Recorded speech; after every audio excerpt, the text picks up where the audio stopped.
फैसलाबाद से मोहम्मद अशफाक मुगल डॉक्टर अमजद साकर की खसूसी कावश 10 रोज कबल Al Madina commercial market Ganesh mills Tata बाजार में शॉर्ट सर्किट से लगने वाली आग के मुतासरीन को अखुवत माइक्रो फाइनेंस के जरिए ताजर रहनमा सदर अंजमन ताजरान मिंट कबरी बाजार member of standing committee chief coordinator Haji Mohammad Abad सदर सुप्रीम अंजमन ताजरान city Haji Mohammad Aslam Bhalli general secretary Rana Ayub Aslam मंच सरपरस्त आला Almadina commercial market mills Tata बाजार factory area Mirza Talib Sadiq Baig general secretary Khalid Mahmood और दीगर ने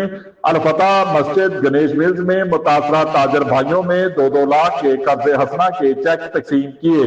इस मौके पर हाजी मोहम्मद आबिद ने कहा कि फैसलों की नाअहली बेहंगम तारों के बायस लगने वाली आग के बायस हमारे ताजर भाई शदीद करब परेशानियों में मुब्तला थे, जिसका डॉक्टर अमजद साकिर से जिक्र किया। उन्होंने खुसूसी शफकत फरमाते हुए फौरी 2-2 लाख के कर्ज हसना के चेक तकसीम करने के अहकाम जारी किए ताकि मुसीबत ज़दा ताजर भाइयों को फौरी रिलीफ मिल सके। आखिर में उम्मत मुसलमा मुल्क कौम समेत तमाम दुखी परेशान ताजर भाइयों के लिए खसूसी दुआएं भी की गई। देखते रहिए GS न्यूज। इस वीडियो को लाइक करें, हमारे चैनल को सब्सक्राइब कर बेल आइकन जरूर प्रेस करें।